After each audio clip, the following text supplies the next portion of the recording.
जय जगन्नाथ दोस्तों। आज के इस वीडियो में एक क्वेश्चन है जो कमेंट में आया था। एक बंदा पूछता है कि सबसे पहले क्या करें भक्ति में आने के लिए, या भक्ति में आने के लिए सबसे पहले क्या करें। तो भक्ति में आने के लिए कोई एक स्पेसिफिक पॉइंट नहीं है। आप किसी भी एरिया से आ सकते हैं, चाहे वो स्टडी के माध्यम से हो, चाहे भजन से हो, चाहे आपके एरिया में कुछ भक्ति भावना वाली चीज़ें हो रही हों, कुछ दान करने से हो, या फिर घूमने फिरने से हो। बहुत सारे जगह से है भक्ति भावना स्टार्ट कर सकते हैं। बट अगर सच में भक्ति भावना में अगर रियली पूरी तरह से आना है, तो मैं समझता हूँ कि वो सबसे पहले है ज्ञान मार्ग ज़्यादा इम्पॉर्टेंट है। भक्ति मार्ग में आने से पहले ज्ञान मार्ग चाहिए ही, एटलीस्ट थोड़ा तो चाहिए। तो इसके लिए सबसे बेस्ट सॉल्यूशन है कि बुक्स पढ़ा जाए। कौन सी बुक्स पढ़ा जाए, इस पे अगर मुझसे पूछा जाए तो सबसे पहले मैं तो बोलूँगा कि गीता से ही स्टार्ट किया जाए, क्योंकि गीता में ऐसे ऐसे वर्ड्स लिखे हुए हैं। ट्रांसलेशन को ही पढ़ना है, संस्कृत को तो वैसे हम नहीं समझ सकते आजकल, जब तक कि हमें कोई समझाए ना। लेकिन उसमें गीता, भगवत गीता पढ़ने से सारे क्वेश्चंस के आंसर मिल जाते हैं। तो सबसे पहले वहीं से स्टार्ट करना चाहिए। जैसे ही आप उसको स्टार्ट कर लेते हैं, तो बिना कुछ समझे, बिना कुछ जाने, अगर दिमाग में घुस नहीं रहा है तो भी एक बार तो एटलीस्ट पूरा कोरा पेपर जैसा पढ़ लेना चाहिए, स्टार्ट टू एंड।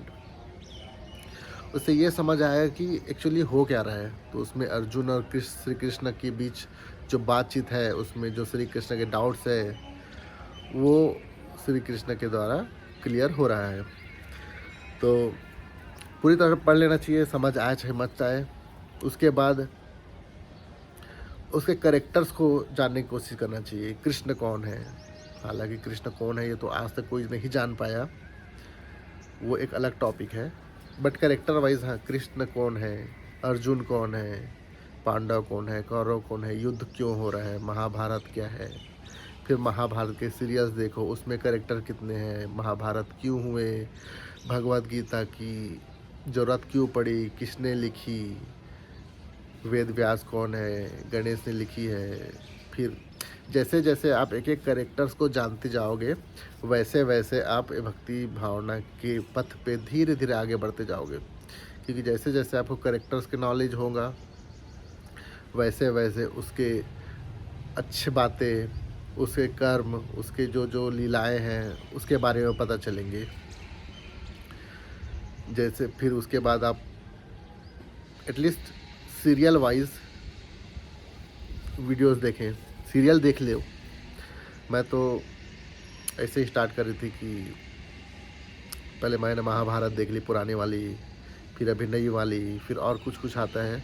हालांकि उसमें के हर चीज़ एकदम एक्यूरेट नहीं है, बट एटलीस्ट स्पार्क जनरेट करने के लिए बहुत काम आती है।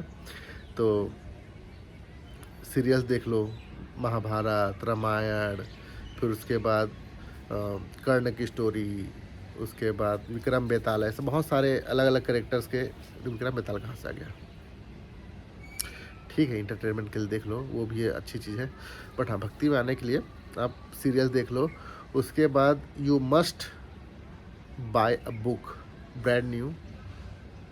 किसी से बारो मत करो, किसी लाइब्रेरी से मत लाओ, खुद के पैसे से या पेरेंट्स के पैसे से एक खुद के लिए बुक खरीद लो। चाहे रामायण हो, चाहे महाभारत हो, चाहे भगवत गीता हो, चाहे शिव पुराण हो, विष्णु पुराण हो, कोई सा बुक जिसमें आपको इंटरेस्ट है, बुक खरीद लो, उसको पढ़ो। क्योंकि उसमें इतनी सारी स्टोरी है कि आपको अलग कहीं दूसरे जगह जाने की ज़रूरत नहीं पड़ेगी। फिर जैसे जैसे आप कैरेक्टर्स को जानोगे, राम के बारे में जानोगे, सुग्रीव के बारे में जानोगे, लक्ष्मण, दशरथ, रामायण के कैरेक्टर्स, महाभारत कैरेक्टर्स, जितने भी कैरेक्टर्स को आप जानोगे, तो उसमें से कुछ कैरेक्टर आपको पसंद नहीं आएंगे, किसी कैरेक्टर के ऊपर हेट आएगा। जैसे हो गया मंथरा, सबको आता है उसके ऊपर हेट, बट जैसे जैसे आप पढ़ोगे बाद में जब कंक्लूज़न में आओगे तो मंथरा उतनी बुरी नहीं है। आपको भगवान के पर्सपेक्टिव देखोगे तो the main character is Manthara. तो वैसे जैसे जैसे कैरेक्टर में इंटरेस्ट आएगा, फिर उसके बाद अलग अलग भगवान के जो स्वरूप है उसमें इंटरेस्ट आएगा। आपको या तो कृष्ण अच्छे लग सकते हैं, या राम अच्छे लग सकते हैं, या परशुराम अच्छे लग सकते हैं, या विष्णु, या महादेव, या गणेश जी, तो आपके ऊपर इंटरेस्ट है। फिर जो भी कैरेक्टर आपको इंटरेस्ट आता है फिर आप उसके बारे में पढ़ना स्टार्ट करें। यूट्यूब में इतने सारे डॉक्यूमेंट्रीज है, उसके बारे में जानना करें। फिर जैसे ही आपको उसके बारे में पता चले तो फिर आप उसके बारे में जानने के बाद फिर नाम जप स्टार्ट करो। फिर अच्छी अच्छी आदतों को अपनाओ। पूजा पाठ कैसे करते हैं, ध्यान कैसे करते हैं, ये सब सीखने के बाद वो भगवान के प्रति आप अपना समर्पण दे दो। तो ये है भक्ति भावना में आने के लिए मार्ग। इन माय ओपिनियन बहुत सारे अलग अलग ऑप्शंस है। फिर जो भी भगवान में आपको इंटरेस्ट है, अच्छा लगता है, उसके मंदिर जाओ, अलग अलग ट्रैवल करो। 12 ज्योतिर्लिंग है, इनके आवाज शक्तिपीठ है। उसके अलावा भी बहुत अलग अलग गणेश मंदिर, राम मंदिर, हनुमान मंदिर, बहुत सारे फेमस जगह हैं, वहाँ पे जाओ। जिस भी जगह पे आपको कनेक्शन फील हो उससे रिलेटेड आप वीडियोस देखो, दोस्तों से बात करो।